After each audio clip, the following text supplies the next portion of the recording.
Hello viewers. Today we have an interesting comparison, and I do apologize for the basically the countertop filming location today. It's really the best I have to work with for the moment, so hopefully it's not too busy in the background there. The point of this video is I talked about in previous videos, if you follow the channel, about the Robeson fan in the center. Now everyone I think knows who follows the channel. I have two Robesons in my collection. One that's more so mimic or copies the P223 second gen, and then now I've done this video on this Robeson in the middle here, which I talk about how it mimics a couple different fans. So the two fans that come to mind that it mimics, I brought to the table, so to speak. So I think from the comments that I've seen and in the Facebook groups where I posted pictures with many of you comment that it's more of a knockoff versus a rebadge, which I kind of knew anyway, but it's just awesome to get your guys' perspective. You guys are the experts, so I certainly appreciate the feedback. So I thought it would be fun to just kind of point out the obvious versus just talking about them. So the first thing I think everyone looks at is the cabinets of a Robeson, right?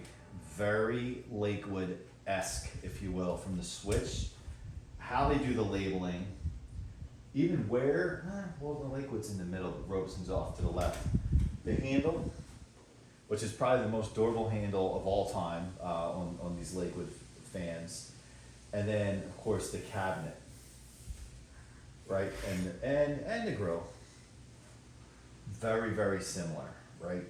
And you could even, make a case. The blades kind of mimic it, but they don't. But we'll get to the blades in a little bit. I will take the camera around to the back side versus flipping these around, because we'll look at the back sides in a second. So that's very interesting. And then even like really the dimensions, like if you line these up, it's like the same thing. And what's the old saying? It's copying is the best form of flattery, or something like that, or plagiarism is the best form of flattery, something like that. But in the business world, we know that that's typically a no-no. And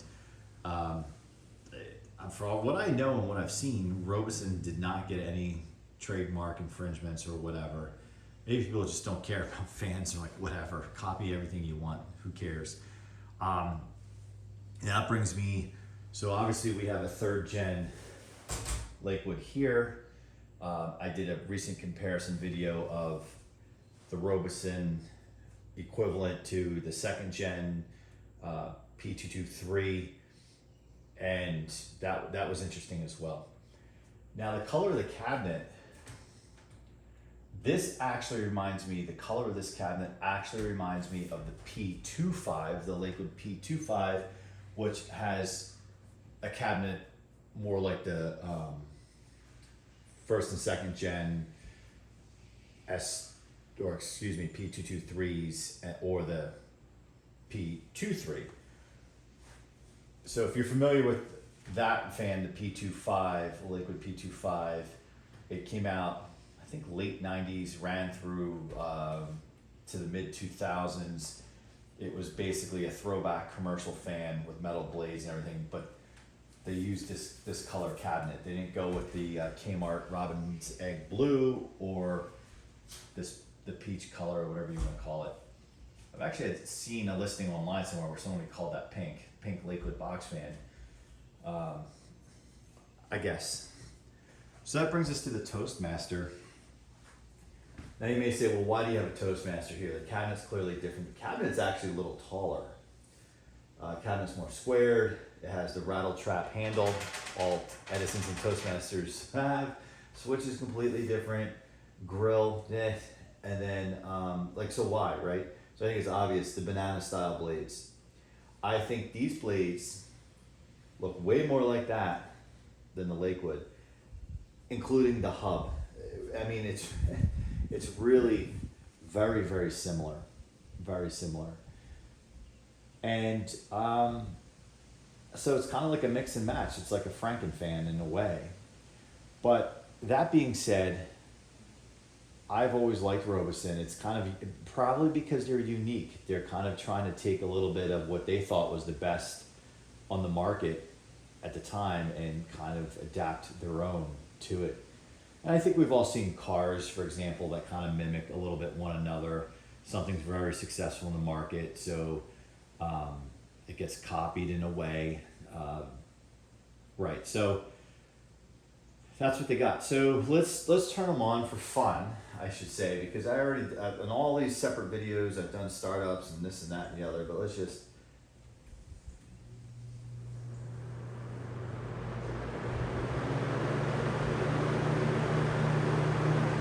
go straight to high.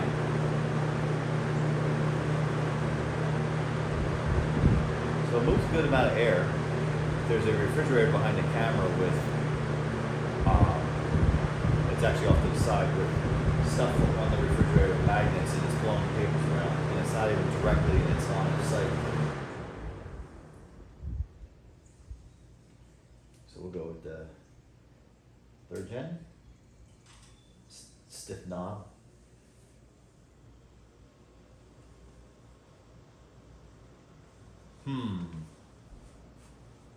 This is high. Seems like we have some oiling to do. That looks like some, here it comes.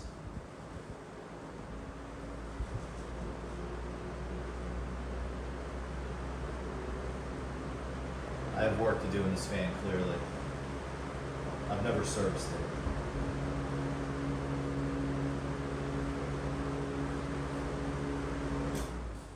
So, in all things not being equal, yeah, look at that. This spin down's horrible, so I'm not gonna use that too much. Now you notice how the blades kind of are going backwards, and this one did it as well, which I was starting to acknowledge. It's a very windy day here, and I have a window open really to the left of the camera, but off camera. And there's a screen door to the right of the camera, so I think there's some cross breeze that I can feel coming through. This needs service. Again, all things not being equal, Robeson performed better, but it's an unfair fight at the moment. And I know for a fact the Toastmaster is up to snuff. I've had the Toastmaster, I think, since 2008. I bought this one and a gray one just like it for, I think, something like $10 for both. I call them the Toastmaster brothers. They were actually outside for trash. You know what? I don't think I bought them, actually. I think they were just a free posting. It was like a curb thing. I can't remember exactly, but they were destroyed. And so I call them the Toastmaster brothers. And if you follow the channel, its brother, if you will, been in the garage in the same exact location since 2010. But this fan is in active duty right now. It sits in my daughter's room when the AC is not running. She will pop it in the window occasionally, or she'll put it in the hallway to push the AC down the hallway. It's, this fan while it was beat the heck, it might have had a ton of hours. It might have not, just might have been used in a really dirty spot, but amazingly, it really wasn't rusted out or anything. So here we go, just high.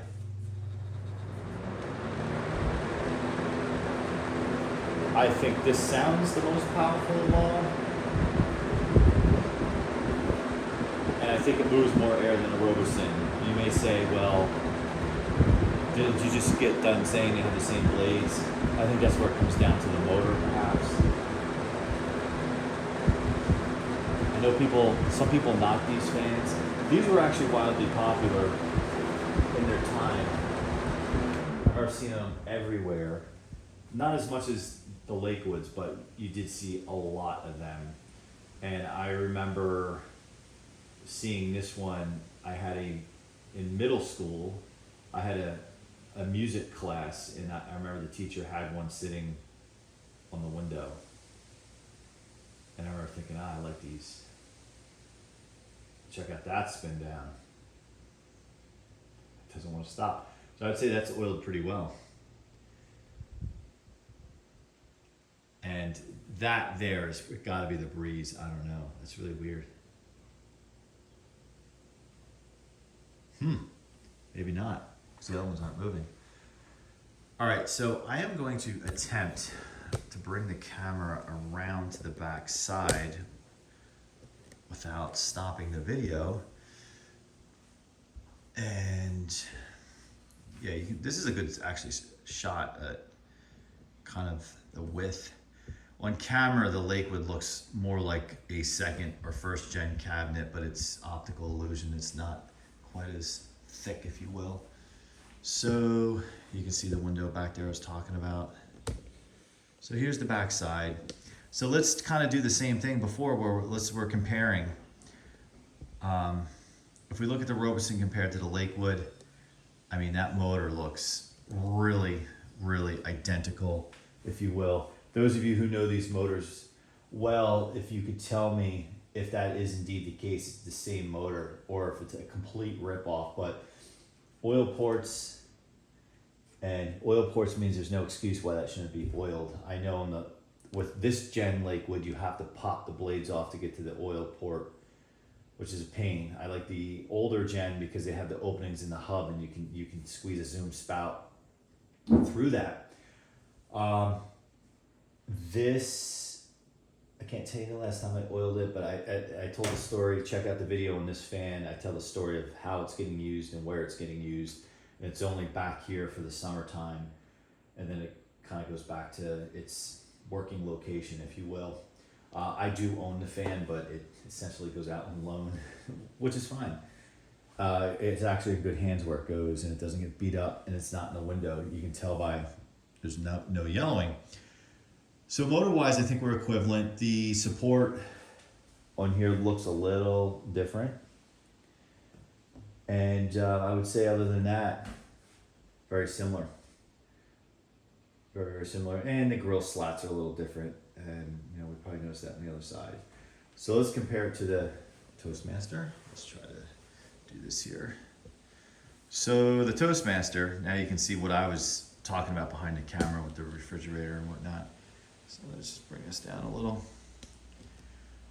So the Toastmaster motor's obviously not the same or similar, and it's one of those, I don't know if somebody could tell me, if those who follow the channel know my first love is the McGraw-Edison comfort fans and the size of those motors in there, and I know some people don't like them. I know people don't like them, the motor mounted to the grill and all that stuff. Well, this is my opinion.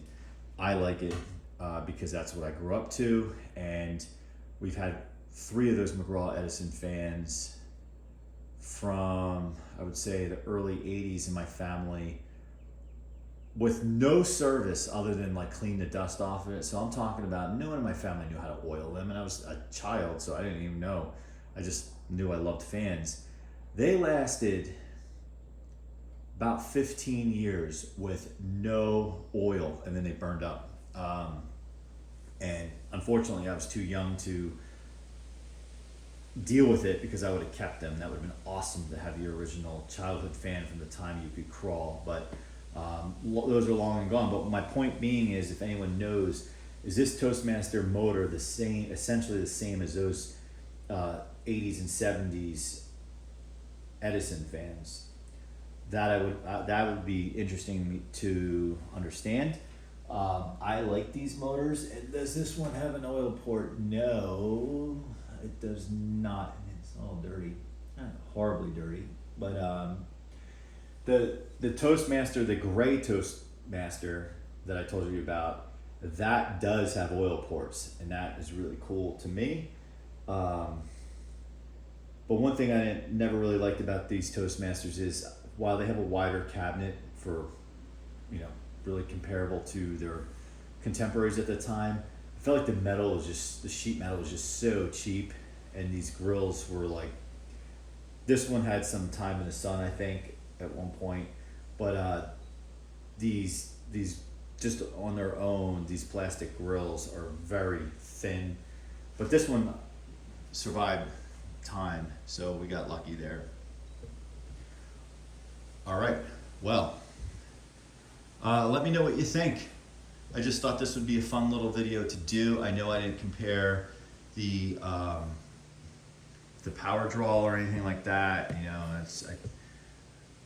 I personally don't collect fans to really do that. It's like collecting cars to understand the fuel economy. Like, we know they use gas. I have a Mustang, and I didn't buy it and even look once at the miles per gallon. I don't care.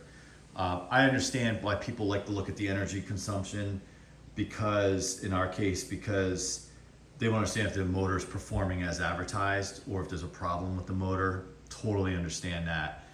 But so let's leave you with this. But before I do, thank you for watching. I hope you join the discussion in the comments.